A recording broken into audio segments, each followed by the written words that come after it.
আসসালামু আলাইকুম বন্ধুরা, আমি সিদ্দিকা আবারও আপনাদের মাঝে হাজির হলাম নতুন একটা রেসিপি নিয়ে। তো বন্ধুরা, আজ আমি মাছ আলু দিয়ে রান্না করে দেখাবো খুবই সহজভাবে। তো এখানে আমি প্রথমেই মাছ নিয়ে নিয়েছি, এটা আমি রুই মাছ নিয়েছি। তো এখানে 500 গ্রাম মাছ নিয়েছি। মাছটাকে আমি প্রথমে ধুয়ে পরিষ্কার করে পিস করে নিয়েছি। আমি লবণ আর হলুদ গুঁড়া দিয়ে ভালোভাবে মাছটা মাখিয়ে নিচ্ছি। তো এভাবে মাখিয়ে নিয়েছি।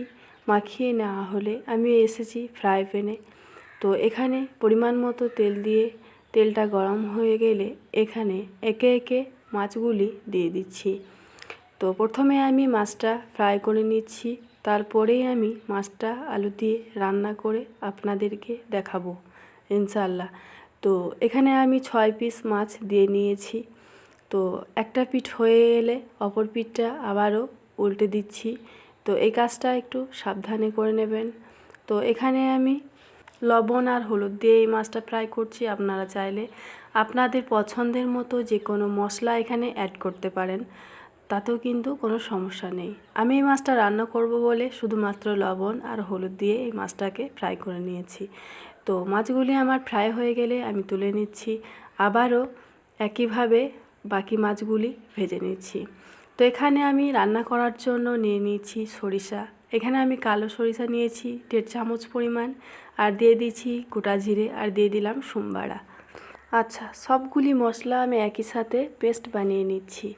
তো এখানে আমি দিয়ে দিয়েছি ফ্রাই প্যান, আর এখানে দিয়ে দিলাম পরিমাণ মতো তেল। তো যে মশলাটা আমি করে রেখেছিলাম সেটাই দিয়ে দিলাম। তো এই মশলাটা একটা কাঁচা ভাব যে থাকে সেটা দূর করার জন্য কিছুক্ষণ তেলে নেড়ে নিচ্ছি। তো এইভাবে নেড়ে চেড়ে আমি কাঁচা ভাবটা দূর করে নিচ্ছি। তো বন্ধুরা দেখুন, এর মধ্যে আমি দিয়ে দিচ্ছি পেঁয়াজ বাটা। তো দিয়ে দিলাম পরিমাণ মতো হলুদ গুঁড়া, আর দিয়ে দিলাম স্বাদ মতো লবণ। আবারও কয়েকবার নেড়ে চেড়ে নিচ্ছি। তো এইভাবে সবগুলি উপকরণ নেড়ে চেড়ে আমি এর মধ্যে দিয়ে দিচ্ছি শুকনো লঙ্কার গুঁড়া।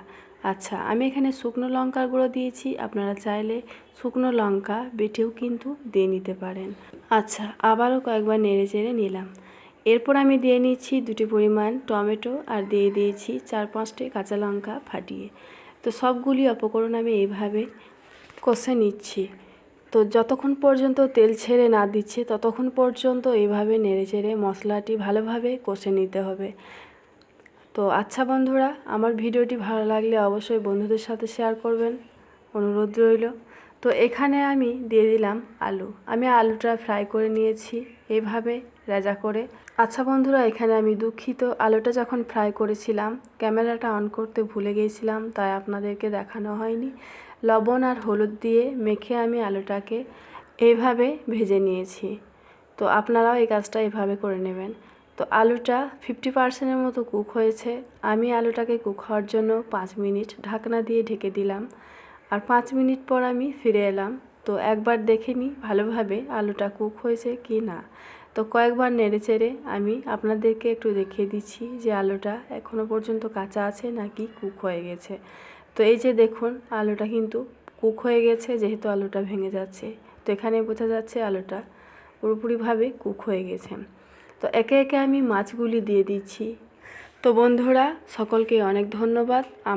আমার ইউটিউব ফ্যামিলি যারা, তাদেরকে অসংখ্য ধন্যবাদ। যারা নতুন আমার ভিডিওটি দেখছেন অবশ্যই আমার চ্যানেলটি সাবস্ক্রাইব করে আমার সাথে থাকবেন। তো এখানে ঝোল করার জন্য আমি কিছুটা জল দিয়ে দিলাম, আর সবগুলি উপকরণ ভালোভাবে আবারও নেড়েচেড়ে অ্যাডজাস্ট করে নিচ্ছি। তো আমি এটিকে ঢাকা দিয়ে আবারও 5 মিনিটের মতো কুক করে নেব। তো বন্ধুরা, আশা করছি আপনাদেরকে বোঝাতে পেরেছি আলু দিয়ে মাছ কারি কতটা সহজ রান্না করা, কতটা ইজি সেটা দেখেই বুঝতে পেরেছেন। আশা করছি আমার এই ভিডিও আপনাদের কাছে অনেক ভালো লেগেছে। ধন্যবাদ সকলকেই। তো এখানে আমি দিয়ে দিলাম অবশেষে মিট মশলা। আচ্ছা, ভালোভাবে নেড়েচেড়ে নিয়েছি। তো এখানে আমি সবশেষে দিয়ে দিচ্ছি ধনের পাতা কুচি। আপনাদের হাতের কাছে থাকলে অবশ্যই দিয়ে নেবেন, না থাকলে বাদ দেবেন। তো আমি আবারও কয়েকবার নেড়ে চেড়ে নিলাম। তো আমার আলু দিয়ে মাছ রান্না একদমই রেডি। তো আপনারা দেখতে পাচ্ছেন এর লুক কত সুন্দর হয়েছে, কতটা লোভনীয় হয়েছে, একটু ভালোভাবে দেখিয়ে দিচ্ছি। তো বন্ধুরা, আজ আমি এখানেই বিদায় নিচ্ছি। আবারও দেখা হবে পরবর্তী ভিডিওতে। ততক্ষণ আপনারা ভালো থাকুন, সুস্থ থাকুন। সকলের জন্য অনেক দোয়া রইল। আসসালামু আলাইকুম।